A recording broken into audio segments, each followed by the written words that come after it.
ರಾಜ್ಯ ಸರ್ಕಾರ ಪತನವಾಗಲಿದೆ ಎಂಬ ಕುಮಾರಸ್ವಾಮಿ ಹೇಳಿಕೆಗೆ ಕೋಲಾರದಲ್ಲಿ ಶಾಸಕ ಎಸ್.ಎನ್. ನಾರಾಯಣಸ್ವಾಮಿ ತಿರುಗೇಟು ಕೊಟ್ಟಿದ್ದಾರೆ. ಕೇಂದ್ರ ಸಚಿವ ಎಚ್.ಡಿ. ಕುಮಾರಸ್ವಾಮಿ ಸರ್ಕಾರ ಪತನವಾಗಲಿದೆ ಎಂಬ ಭ್ರಮೆಯಲ್ಲಿದ್ದಾರೆ. ಕುಮಾರಸ್ವಾಮಿ ಅವರು ಹಿಟ್ ಆ್ಯಂಡ್ ರನ್ ಗಿರಾಕಿಯಾಗಿದ್ದು ಅವರು ಯಾವತ್ತೂ ಹೇಳಿದ ಹಾಗೆ ನಡೆದುಕೊಂಡಿಲ್ಲ ಅಂತ ಕಿಡಿಕಾರಿದೆ. ಸರ್ಕಾರ 10 ತಿಂಗಳು ಉಳಿಯೋದಿಲ್ಲ ಅಂತ ಕುಮಾರಣ್ಣ, ಅದು ಕೇವಲ ನಿಮ್ಮ ಭ್ರಮೆ. ಕುಮಾರಣ್ಣ, ನಿಮ್ಮ ರಾಜಕೀಯ ಇತಿಹಾಸದಲ್ಲಿ ನೀವೊಬ್ಬ ಹಿಟ್ ಆ್ಯಂಡ್ ರನ್ ಗಿರಾಕಿ. ನೀವು ಯಾವತ್ತೂ ಕೂಡ ಹೇಳಿದ್ದನ್ನು ನಡ್ಕೊಂಡಿಲ್ಲ. ಎಲ್ಲ ಕಾಲಾವಧಿಯಲ್ಲೂ ಕೂಡ ಅಧಿಕಾರಕ್ಕೋಸ್ಕರ ಸೇರ್ಕೊಳ್ತೀರಿ. ಅಧಿಕಾರ ಆದಮೇಲೆ ನನಗೇನು ಈ ದ್ರಾಕ್ಷಿ ಅಂದಿಲ್ಲ ಅಂಥೇಳಿ ನೀವು ಉಳಿ ಅಂತೇಳಿ ನೆಪ ಹಾಕ್ತೀರಿ. ನಿಮ್ಮ ಜೀವನ ಚರಿತ್ರೆ ಎಲ್ಲರೂ ಗೊತ್ತಿದೆ ಕುಮಾರಣ್ಣ. ಇವತ್ತು ನೀವೇನು ನಿಮ್ಮ ತಂದೆಯವರು ಹೇಳ್ತಾ ಇದ್ದಾರೆ, ದೇವೇಗೌಡರು BJPಯವರ ಮನೆ ಬಾಗಿಲಿಗೆ ನನ್ನ ಹೆಣ ಹೋಗಬಾರ್ದು ಅಂತೇಳಿ ಗೌರವಾನ್ವಿತ ದೇವೇಗೌಡರು ಇವತ್ತು BJP ಒಟ್ಟಿಗೆ ಮೋದಿ ಒಟ್ಟಿಗೆ ಬಾಯಿ ಮಾಡ್ಕೊಳ್ತಾರೆ. ಮೃತ ಪರಶುರಾಮರಿಗೆ ಕೊಪ್ಪಳ SP ರಾಮ್ ಎಲ್ ಅರಸಿದ್ದಿ ಭೇಟಿ ನೀಡಿದಾಗ ಕುಟುಂಬಸ್ಥರು ಗೆರಾವು ಹಾಕಿದ್ದಾರೆ. ಕೊಪ್ಪಳದ ಕಾರಟಗಿಯ ಸೋಮನಾಳದ ಪರಶುರಾಮ್ ಮನೆಗೆ SP ಭೇಟಿ ನೀಡಿದರು. ಈ ವೇಳೆ ಕುಟುಂಬಸ್ಥರು ಮುತ್ತಿಗೆ ಹಾಕಿ ಆರೋಪಿ ಬಂಧನ ಆಗುವವರೆಗೂ ಕೂಡ ಮನೆಗೆ ಬಾರದಂತೆ ತಾಕೀತು ಮಾಡಿದರು.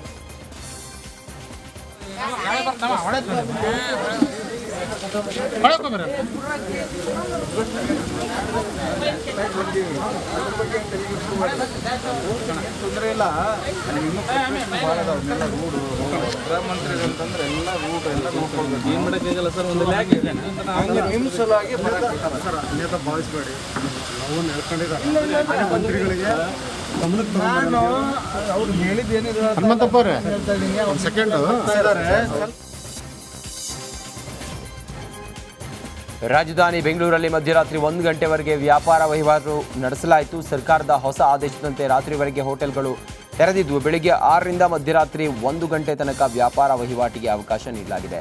ಬಾರ್ ಹೋಟೆಲ್ ಮಾಲೀಕರ ಅನೇಕ ವರ್ಷಗಳ ಬೇಡಿಕೆಗೆ ಸರ್ಕಾರ ಕೊನೆಗೂ ಗ್ರೀನ್ ಸಿಗ್ನಲ್ ನೀಡಿದೆ.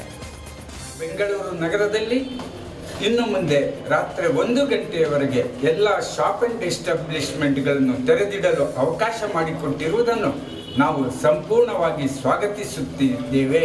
ಇದರಿಂದ ಜನಸಾಮಾನ್ಯರಿಗೆ ಬಹಳಷ್ಟು ಅನುಕೂಲವಾಗಲಿದೆ.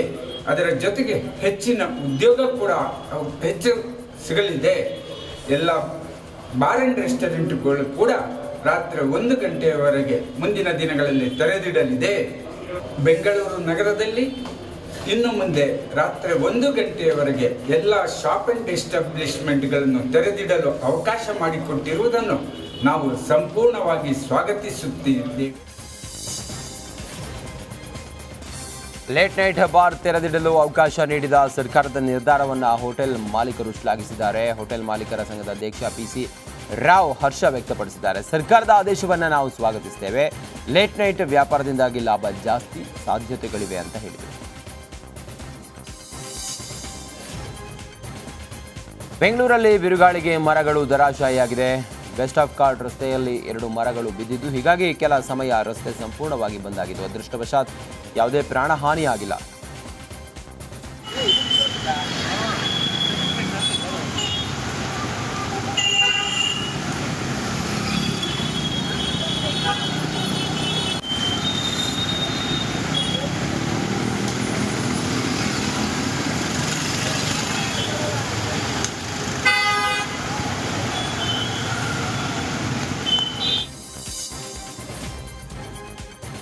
ಕೋಲಾರದಲ್ಲಿ ಮಳೆ ಆರ್ಭಟಕ್ಕೆ ರೈಲ್ವೆ ಅಂಡರ್ ಪಾಸ್ ಜಲಾವೃತಗೊಂಡಿದೆ. ಹೀಗಾಗಿ ವಾಹನ ಸವಾರರು ಪರದಾಡ್ತಾ ಇದ್ದಾರೆ. ಕೋಲಾರ ಚಿಕ್ಕಬಳ್ಳಾಪುರ ಮುಖ್ಯ ರಸ್ತೆಯಲ್ಲಿ ಫುಲ್ ಟ್ರಾಫಿಕ್ ಜಾಮ್ ಆಗಿತ್ತು. சரி ஒரு வேலை பண்ணுங்கப்பா, நீங்க ஆட்டோல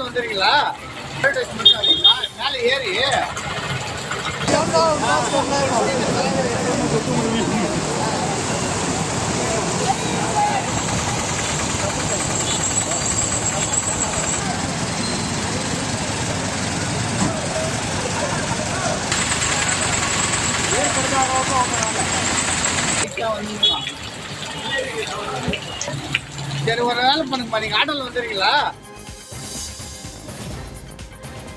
ಯಾದಗಿರಿಯ ಗುರುಮಿಠಕಲ್ ಪಟ್ಟಣದಲ್ಲಿ ಸುರಿದ ಧಾರಾಕಾರ ಮಳೆ ಭಾರೀ ಅವಾಂತರವನ್ನು ಸೃಷ್ಟಿ ಮಾಡಿದೆ. ಭಾರೀ ಮಳೆಗೆ ರಸ್ತೆಗಳು ಜಲಾವೃತವಾಗಿದೆ.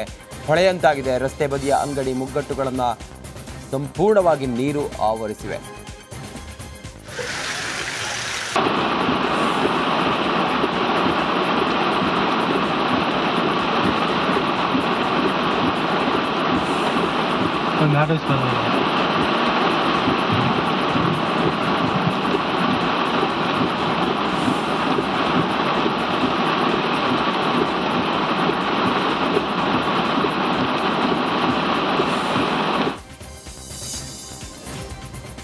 ಹುಟ್ಟುಹಬ್ಬ ಹಿನ್ನೆಲೆ ತುಮಕೂರಿನಲ್ಲಿ home minister doctor G Parameshwar ಪ್ರತಿಕ್ರಿಯೆ ನೀಡಿದ್ದಾರೆ. ಸಂಕಲ್ಪ ಏನಿಲ್ಲ, ರಾಜ್ಯದ ಜನತೆಗೆ ನೆಮ್ಮದಿ ಕೊಡಲಿ ಅಂತ ಪ್ರಾರ್ಥಿಸಿದ್ದೇನೆ. ಗಣೇಶನಿಗೆ ಎಲ್ಲ ವಿಘ್ನಗಳನ್ನು ನಿವಾರಣೆ ಮಾಡು ಅಂತ ಹೇಳಿ ಪ್ರಾರ್ಥನೆ ಮಾಡಿದ್ದೇನೆ ಅಂತ ಹೇಳಿದರು. ರಾಜ್ಯದ ಜನತೆಗೆ ನೆಮ್ಮದಿ ಕೊಡಲಿ. ಇವತ್ತೇನು ಪ್ರಕೃತಿಯ ವಿಕೋಪ ಆಗ್ತಾ ಇದೆ, ಅದಕ್ಕೆ ಎಲ್ಲ ರೀತಿಯ ಶಕ್ತಿಯನ್ನು ಭಗವಂತ ಆ ಸಮುದಾಯಕ್ಕೆ ಕೊಡಲಿ ಹಾಗೆ ಅಂತೇಳಿ ನಾನು ಪ್ರಾರ್ಥನೆ ಮಾಡಿದ್ದೇನೆ. ಹೋಮ್ ಮಿನಿಸ್ಟರ್ ಪರಮೇಶ್ವರ್ ಹುಟ್ಟುಹಬ್ಬ ಹಿನ್ನೆಲೆ ಮಾಜಿ ಶಾಸಕ ಡಿಸಿ ಗೌರಿಶಂಕರ್ ಅವರಿಗೆ ಬೆಳ್ಳಿ ಕಿರೀಟ ತೊಡಿಸಿ ಬೆಳ್ಳಿ ಖಡ್ಗ ಕೊಟ್ಟು ಶುಭ ಕೋರಿದರು. ಹೆಗ್ಗೆರೆಯಲ್ಲಿ ಅದ್ದೂರಿಯಾಗಿ ಪರಮೇಶ್ವರ್ ಬರ್ತ್ಡೇ ಆಚರಿಸಲಾಯಿತು. ಈ ಸಮಯದಲ್ಲಿ ಉಡುಗೊರೆ ನೀಡಿದರು.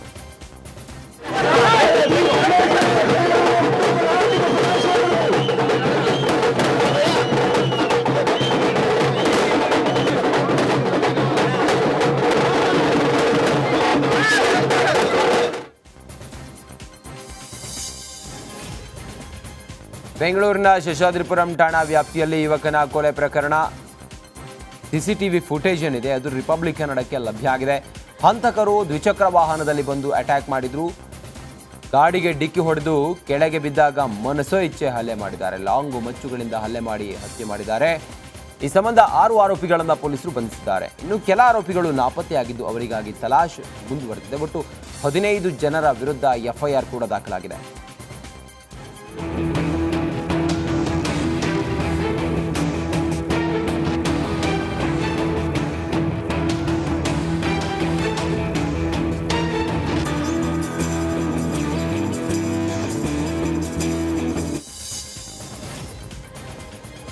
ಭೀಮಾ ಏಕತಾ ಮಿಷನ್ ತಾಲೂಕು ಅಧ್ಯಕ್ಷರು ಮಚ್ಚಿನಿಂದ ಕೇಕ್ ಕಟ್ ಮಾಡಿ ಪುಂಡಾಟವನ್ನು ಮೆರೆದಿದ್ದಾರೆ. ಕೊಪ್ಪಳದ ಕುಷ್ಟಗಿಯಲ್ಲಿ ಅಡಿವೇಶ ಅಜಾಳ್ದಾರ್ ಮಚ್ಚಿನಿಂದ ಕೇಕ್ ಕತ್ತರಿಸಿ ಹುಟ್ಟುಹಬ್ಬ ಆಚರಿಸಿಕೊಂಡಿದ್ದಾರೆ. ಹೀಗಾಗಿ ಅಡಿವೇಶ ಅಜಾಳ್ದಾರ್ ವಿರುದ್ಧ ಕ್ರಮಕ್ಕೆ ಸಾರ್ವಜನಿಕರು ಆಗ್ರಹಿಸಿದ್ದಾರೆ.